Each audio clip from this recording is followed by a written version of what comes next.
Assalamualaikum warahmatullahi wabarakatuh. Alhamdulillahirabbil alamin wa bihi nasta'in ala umuri dunya waddin wa ala alihi wa sahbihi ajmain. Rabbi shrah sadri wa yassir li amri wahlul 'uqdatam min lisani yafqahu qawli. Puji serta syukur kita panjatkan kehadirat Allah Subhanahu wa taala. Alhamdulillah berkat curahan rahmatnya dalam kesempatan ini saya dapat memaparkan hasil penelitian tentang pendidikan anak usia dini, yaitu di PAUD TP pada Suka 1 yang berada di lokasi Desa Kertaraharja, Kecamatan Cikembar, yang merupakan salah satu tugas dan mata kuliah dari ilmu pendidikan Islam. Untuk lebih lanjut, marilah saksikan slide berikut ini. Latar belakang dari pendidikan anak usia dini. Pendidikan anak usia dini merupakan pendidikan yang paling fundamental karena perkembangan anak di masa selanjutnya akan sangat ditentukan oleh berbagai simulasi bermakna yang diberikan sejak usia dini, dan pada masa inilah dikatakan sebagai golden age. Usia dini merupakan momentum yang sangat penting bagi tumbuh kembang anak, baik secara fisik, psikis. Begitu pesatnya perkembangan neuron tersebut sampai-sampai melebihi perkembangan pada tahun-tahunnya. Pengertian dari pendidikan anak usia dini. Pendidikan anak usia dini adalah upaya pembinaan yang ditujukan kepada anak sejak lahir sampai dengan usia 6 tahun yang dilakukan melalui pemberian rangsangan pendidikan untuk membantu pertumbuhan dan perkembangannya, baik secara jasmani maupun rohani, agar anak memiliki kesiapan belajar dalam memasuki pendidikan yang lebih lanjut. Sebagaimana dijelaskan dalam surat Al-Luqman ayat 13 yang berbunyi, A'udzubillahi minasyaitonirrajim, Bismillahirrahmanirrahim. Wa idza qala Luqmanu libnihi wa huwa ya'iduhu ya bunayya la tusyrik billah inna syirka la'dzulmun 'adzim. Yang artinya, dan ingatlah ketika Luqman berkata kepada anaknya ketika dia memberi pelajaran kepadanya, wahai anakku, janganlah engkau mempersekutukan Allah. Sesungguhnya mempersekutukan Allah adalah benar-benar kezaliman yang besar. Dasar hukum diberlakukannya pendidikan anak usia dini sesuai dengan Undang-Undang Nomor 20 Tahun 2003 tentang Sistem Pendidikan di Indonesia, terdiri dari pendidikan anak usia dini atau PAUD, pendidikan dasar atau SD, pendidikan menengah SMP atau MTS, dan pendidikan tinggi SMA atau MA atau SMK. Keseluruhannya merupakan suatu kesatuan yang sistemik. Dalam hal ini, PAUD diselenggarakan sebelum jenjang pendidikan dasar, dan PAUD dapat diselenggarakan melalui jalur pendidikan formal, non-formal, dan informal. Begitu juga dengan pendidikan anak usia dini. Jalur formal terdiri dari TK atau Taman Kanak-kanak, kemudian RA atau Raudatul Atfal. Yang kedua yaitu jalur pendidikan non-formal terdiri dari KB atau kelompok bermain, kemudian TVA Taman Pendidikan Anak, dan yang ketiganya yaitu SPS Satuan PAUD sejenis seperti TP, BKBSC, dan lain sebagainya. Yang ketiganya yaitu jalur informal. Jalur informal terdiri dari pendidikan keluarga dan pendidikan pelatihan lainnya. Pada dasarnya, dalam pendidikan terdiri dari amandemen Undang-Undang tahun 1945 pada pasal 28C yang menyatakan bahwa setiap anak berhak mengembangkan diri melalui pemenuhan kebutuhan dasarnya, berhak mendapatkan pendidikan dan memperoleh manfaat dari ilmu pengetahuan dan teknologi, serta seni dan budaya demi meningkatkan kualitas hidupnya dan demi kesejahteraan umat manusia. Dasar hukum lainnya untuk berdirinya suatu lembaga atau PAUD sesuai dengan Undang-Undang Nomor 23 Tahun 2002 tentang Perlindungan Anak Pasal 9 Ayat 1 bahwa setiap anak berhak memperoleh pendidikan dan pengajaran dalam rangka mengembangkan pribadinya dan tingkat kecerdasannya sesuai dengan minat dan bakat. Ada dua tujuan yang diselenggarakannya pendidikan anak usia dini. Seperti halnya di lembaga yang saya teliti, yaitu di PAUD TP Padasuka 1 yang merupakan salah satu yayasan dari pendidikan dan seni Puspita Padasuka. Tujuan utamanya yaitu untuk membentuk anak Indonesia yang berkualitas, yaitu anak yang tumbuh dan berkembang sesuai dengan tingkat perkembangannya, sehingga memiliki kesiapan yang optimal di dalam memasuki pendidikan dasar serta mengarungi kehidupan di masa dewasa. Tujuan yang kedua yang dinamakan tujuan penyerta, yaitu untuk membantu menyiapkan anak mencapai kesiapan belajar atau akademik di sekolah. Rentang anak usia dini menurut pasal nomor 28 Undang-Undang Sisdiknas nomor 20 tahun 2003 ayat 1 adalah pendidikan anak usia dini mulai usia 0 sampai dengan 6 tahun. Dalam hal kegiatan yang berada di suatu lembaga, terutama di pendidikan anak usia dini, siogianya seluruh pendidik dan tenaga kependidikan harus mengetahui yang dinamakan konsep dasar PAUD. Konsep dasar PAUD pendidikan anak usia dini menurut Yuliani NS tahun 2009 adalah sosok individu yang sedang menjalani suatu proses perkembangan dengan pesat dan fundamental bagi kehidupan selanjutnya. Pendidikan anak usia dini di TP Padasuka 1 merupakan salah satu jenis lembaga yang berbentuk SPS, yaitu holistik integratif. Apa holistik integratif? Holistik integratif merupakan salah satu lembaga yang terdiri dari 3 unsur.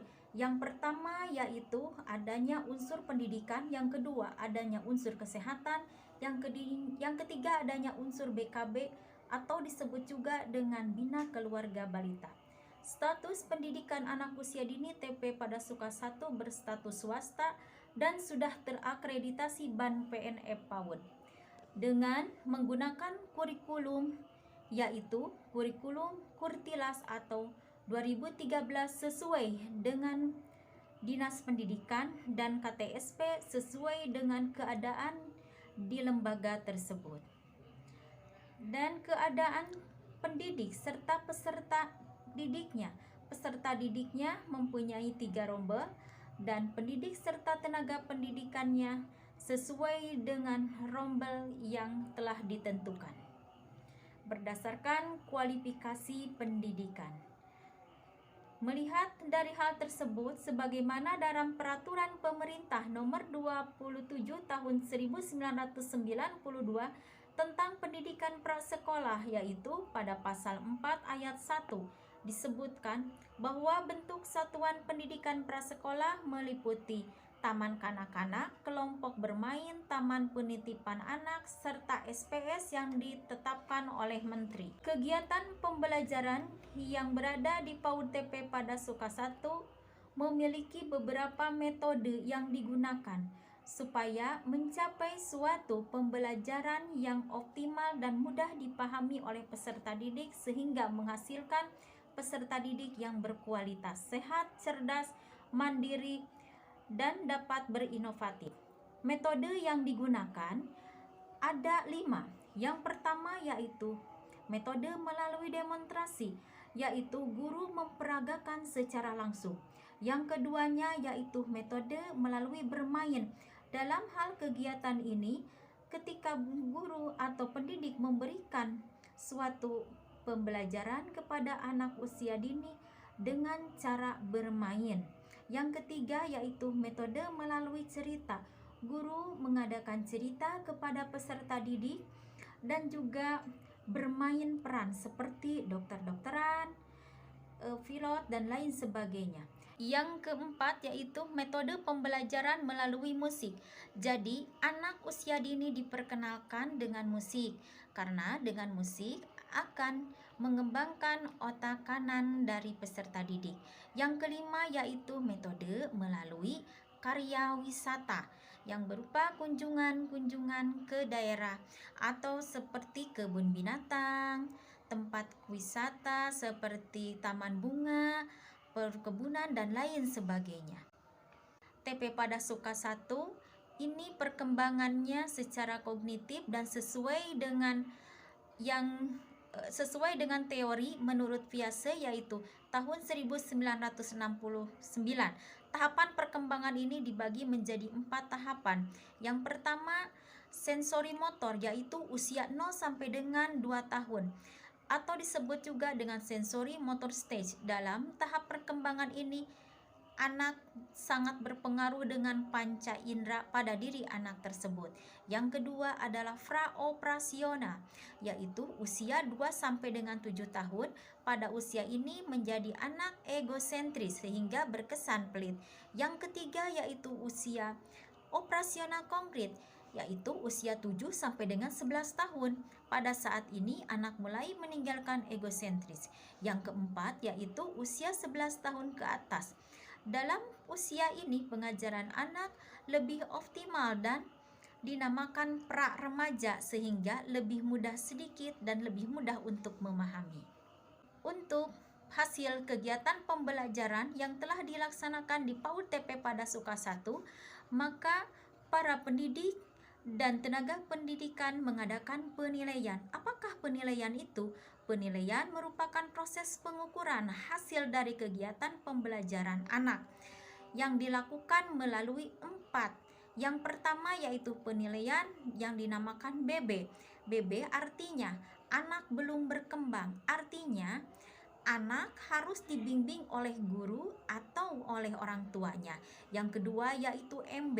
MB yaitu mulai berkembang, yaitu anak harus diingatkan dan dibantu oleh guru dan orang tuanya. Yang ketiga yaitu BSH, berkembang sesuai harapan. Jadi secara langsung anak dapat melakukan secara mandiri tanpa harus diingatkan oleh guru dan orang tua. Yang keempat yaitu yang dinamakan BSB, artinya berkembang dengan sangat baik, yaitu bila anak sudah melakukan suatu kegiatan secara mandiri dan sudah dapat membantu temannya untuk mencapai kemampuan. Di PAUD TP pada Suka 1, selain kegiatan pembelajaran, juga ada yang dinamakan kegiatan tambahan atau disebut juga dengan kegiatan ekstrakurikuler yang terdiri dari kegiatan agama atau masek.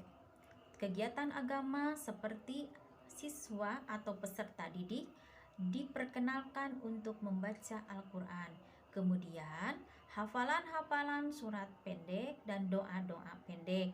Kemudian peserta didik juga diajarkan tata cara berwudu dan menjalankan sholat.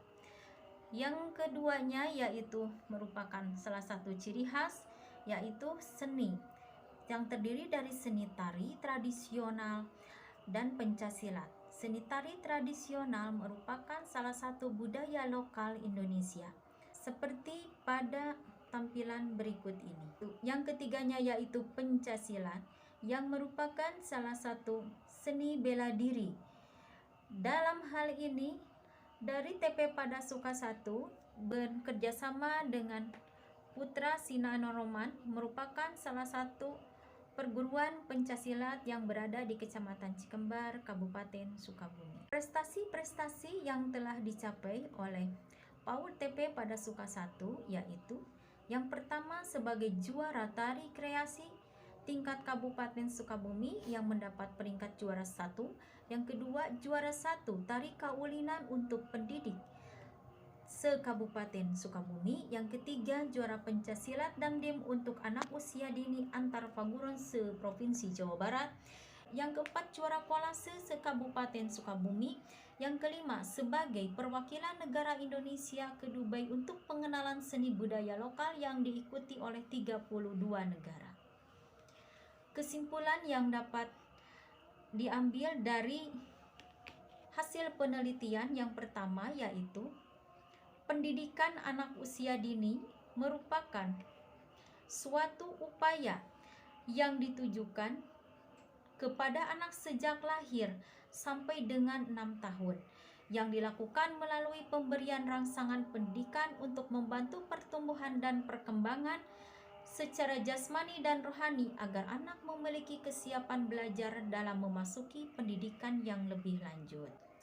Jalur pendidikan pada PAUD terdiri dari 3, yaitu jalur formal, jalur non-formal, dan juga ada jalur informal. Jalur formal terdiri dari TK dan RA, sedangkan jalur non-formal terdiri dari KB, TVA, dan SPS, sedangkan jalur informal terdiri dari pendidikan keluarga dan LKP.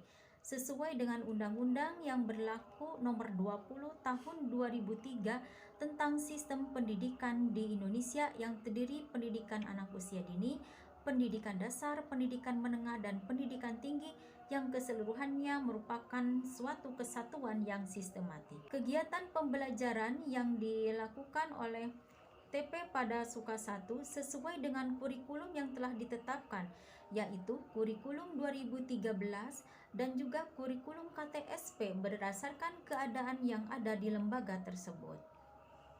Pembelajaran yang ada di PAUD TP pada Suka 1 menggunakan beberapa metode. Yang pertama yaitu dengan metode demonstrasi, yang kedua metode melalui bermain, yang ketiga yaitu metode melalui bercerita, yang keempat metode melalui musik, dan yang kelima yaitu metode dengan karya wisata. Yang terakhir yaitu penilaian yang dilakukan di PAUD TP pada Suka 1 terdiri dari 4. Yang pertama yaitu BB, yaitu berkembang, belum berkembang. Yang kedua MB, mulai berkembang. Yang ketiga BSH, berkembang sesuai harapan. Dan yang keempat yaitu BSB, berkembang sangat baik. Dalam hal pengambilan data yang kami teliti untuk keabsahan data, yaitu menguji keabsahan data atau kredibilitas data dapat dilakukan melalui beberapa langkah yang kami lakukan. Yang pertama yaitu memperpanjang waktu penelitian. Yang kedua, mengadakan pengamatan lebih tekun kepada lembaga tersebut. Yang ketiga, menguji triangulasi. Yang keempat, mengadakan diskusi dengan tim sejawat, dengan para guru dan tenaga kependidikan. Yang kelima, menganalisis terhadap kasus. Yang keenam yaitu uji referensi. Yang ketujuh, pengecekan terhadap anggota penelitian lainnya. Dan yang lainnya yaitu dengan wawancara yang terstruktur. Demikianlah yang dapat kami sampaikan, kurang lebihnya mohon maaf. Wabillahi taufiq wal hidayah. Wassalamualaikum warahmatullahi wabarakatuh.